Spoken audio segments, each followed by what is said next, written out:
러시아 이커머스 기업 중 하나입니다. 1998년 온라인 서점에서부터 아마존하고 비슷하죠. 출발을 했고요.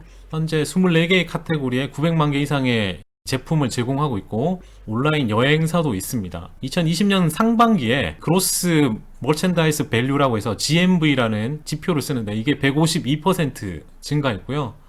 다만 러시아는 미국과 달리 전자상거래 부분에 있어서 상당히 미국과 차이가 있어요.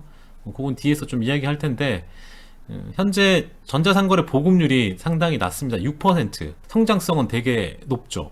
중국이 지금 27%니까 상당히 낮은 편이고요. 러시아 전자상거래에 있어서 그 리테일 판매 전체에서 차지하는 부분은 11%, 글로벌 평균이 16% 미만이거든요. 그러니까 아직까지도 조금 처져 있는 부분이 있고요. 그러다 보니까 이번 팬데믹 이후로도 전년 대비 51% 많이 늘어났죠. 성장을 하는 모습인데 이 러시아 전자상거래 매출이 2025년까지 해서 보시면 20년이니까 이렇게 성장하는 게 보이시죠, 그죠? 매년 꾸준히 이제 성장을 계속 할 걸로 보여집니다. 향후 5년 동안 약 320억 달러의 규모로 이제 성장하게 되는데 이거에 대해서 이제 긍정적으로 보고 있는 것 같아요. 로이터 자료 같아요. 이게 지금 온라인 매출이 러시아에서 보면 올해 40% 이상, 그러니까 즉 한 41% 정도 되는데 이 정도 성장을 했고요. 2.5조 루블이니까 이거 바꾸면 약 325억 달러 비슷하죠, 그죠? 여기랑 이 정도로 이제 성장할 수 있는 시장이다 보면 되고요. 다만 이제 여기 41%인데 전체가 오전 같은 경우는 올해 142% 성장했습니다. 성장 동력은 팬데믹 때문이죠. 성장할 수 있는 룸이 상당히 넓은 것도 있고 보급률이 6%니까 침투 기저 효과가 낮기 때문에 낮아서 기저 효과가 있고 그러다 보니까 이제 빠르게 성장할 수밖에 없겠죠. 지난 4월과 5월에 오존의 전년 대비 신규 활성 구매자가 84% 증가하면서 오존 자체가 많이 커지고 있는데 특히 오존의 GMV의 55%는 모스코바 외곽의 신규 활성자들 차지하고 있습니다. 그만큼 확대가 많이 되고 있다고 보시면 되고요. 이커머스 쪽 보시면 아시다시피 제3자 서드파티 부분하고 직접 매출이 있잖아요. 서드파티가 GMV의 45%를 차지하고 매출의 15%를 차지합니다. 그리고 직접 매출은 GMV의 51%, 매출의 79%를 차지하고 있고요. 현재 러시아에서 가장 많은 SKU라고 해서 재고를 유지하는 그 유닛이죠. SKU를 가지고 있는데 900만 앞에서 보여드렸던 900만 개를 가지고 있습니다. 신선식품 포함해서 상당히 보면 되고요. 오전에 이 네트워크 효과, 과연 이 네트워크 효과가 얼마나 클지 이 부분 보면 좋을 텐데 좀 전에 말했던 이제 900만 개 이 광범위한 제품의 어떤 모음이 있고요. 가격 경쟁력도 있고 쇼핑도 원활하게 할 수 있고 서비스도 괜찮고요. 이러한 부분들이 더 많은 구매자를 부르고 그러면은 구매자가 많으면 판매자가 늘어나고 그러면 또 제품을 또 제공하고 또 더 많은 구매자를 부르는 이런 네트워크 효과를 구축할 수 있다 이렇게 보시면 되고요. 3분기 실적 보면 액티브 셀러가 약 18,000, 그러니까 182% 증가했고 활성 구매자, 그러니까 액티브 바이어스가 보시다시피 1,100만, 1,140만이죠.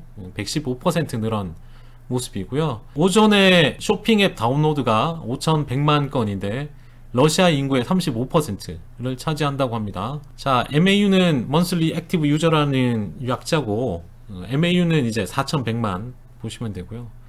구매자당 주문 건수는 5개 YY로 31% 증가했고 브랜드 인지도는 탑입니다. 여기가 32%로 브랜드 인지도 면에서는 러시아에서 제일 높은 이커머스고요. 두 번째가 18%니까 차이가 많이 나죠, 그죠? 그리고 NPS라는 게 있는데 넷 프로모터 스코어라고 해서 현재 79점인데 2019년 초에 58점에서 많이 올라왔고요. 고객 서비스 만족도를 나타내는 건데 이 팬데믹 관련해서 수요 급증과 함께 이제 의미 있는 개선을 보연. 그래서 이 부분이 상당히 관심 있게 보는 지표라고 보시면 돼요. 좀 전에 말했다시피 여기에 그 쇼핑 앱이 있잖아요. 이 쇼핑 앱 위주로 접근을 합니다. 데스크탑이나 웹상에서 보다는 모바일 접근 전략을 쓰고 있고요. 그러다 보니까 구매자 유지를, 그러니까 구매자가 바이어를 계속 그 안에 가둘 수 있는 유지하는 거를 부스트 향상시키는 게 있고 마케팅 프로그램 효율성 및 전환 향상에도 도움이 되고 비즈니스가 성장 가속화되고 그렇습니다. 일단 이 쇼핑 앱을 통한 주문이 전체 주문의 70%를 차지할 정도로 많기 때문에 여기에 중점을 둘 수밖에 없겠죠, 그죠? 쇼핑뿐만 아니고 금융상품하고 서비스, 금융 관련 서비스도 하고 광고와 물류 서비스도 하고 맨 앞에 봤던 온라인 여행 예약 서비스도 하고 있습니다. 그래서 오전 트래블이라는 걸 하고 있고요. 또 하나는 오전 카드, 데뷔 카드, 이제 직불 카드도 나왔는데 당연히 자기들 카드니까 구매자에게 혜택을 제공할 거고, 카드 소비자가 비소비자보다 1.6배 더 주문을 더 많이 한다고 나옵니다. 통계상. 활성화된 카드 수는 26만 개, 전년에 5만 7천 개에 대비해서 어마어마하게 많이 카드가 늘어났죠. 그죠? 이런 것도 성장에 많이 도움이 되는 거고. 또 관심 있게 봐야 할 게 뭐냐면 독특한 지배 구조를 가지고 있습니다.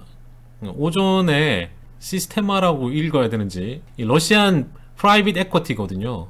그러니까 여기가 37.9%를 가지고 있고, 여기도 이제 프라이빗 에쿼티인데 여기도 37.9%에서 상당히 많이 러시아 사모펀드가 많이 들고 있는데, 중요한 건 뭐냐면 블라디미르 체네코프 이 사람이 들고 있어요. 이 사람이 여기에 대주주, 사모펀드의 절대 대주주죠.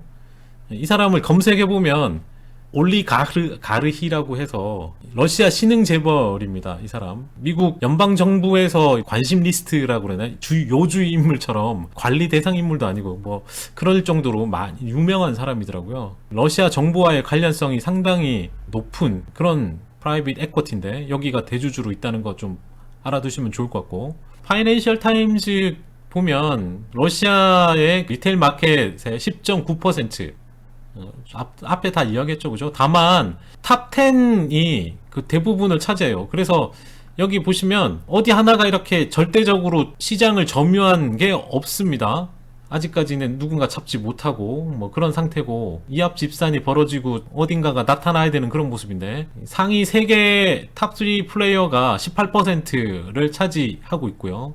그러니까 많이 못 잡고 있죠. 미국은 아마존이 50%를 잡고 있는 거랑 비교해보면 세계가 18%이기 때문에 아직 많이 못 잡고 있다, 이렇게 보시면 좋을 것 같고요. 자, 여기 보이시는 이 핵심 플레이어가 와일드베리에스하고 뭐 그다음에 알리익스프레스는 뭐 당연히 아시는 알리바바의 합작으로 이제 들어가 있는 거죠, 러시아에. 그다음에 오존이 요 세 가지가 있는데 뭐 요건 지나가고요.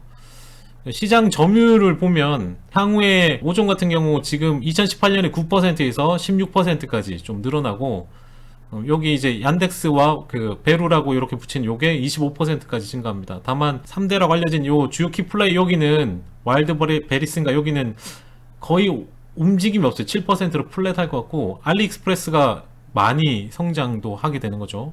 다만 러시아가 이 상당히 크잖아요, 그죠? 거기까지 9,000km 정도 되는데 거리가 좀 많이 크고, 그죠? 이 오존 자체가 러시아 전역에 약 20만 스퀘어 미터, 20만 제곱미터 정도의 풀필먼트 인프라스트럭처를 가지고 있습니다. 풀필먼트를 9개를 가지고 있고, 분류 허브를 43개, 픽업 지점을 4,600개, 배송 보관을 16,700개를 가지고 있을 만큼 네트워크의 어떤 핵심 노드, 요걸 가지고 있다, 그렇게 보시면 되고요. 그리고 또 하나의 문제는 뭐냐면, 가장 큰 문제는 뭐 정치적인 문제도 있고 다른 것도 다 있겠지만 루브라 문제죠. 달러 대비 루브라 문제가 좀 커요. 환율이 어마어마하게 많이 빠졌어요. 2008년부터 해서 보시면 지금 1루블에 지금 뭐 0.043에서 0.027, 0.013까지 쭉쭉 빠지는 그 루브라 약세를 보실 수 있을 거예요. 그러면은 미국 투자자 입장에서 상당히 환해서 거의 뭐 손실을 좀 많이 보게 되니까 유가가 제일 영향을 많이 미쳤겠죠.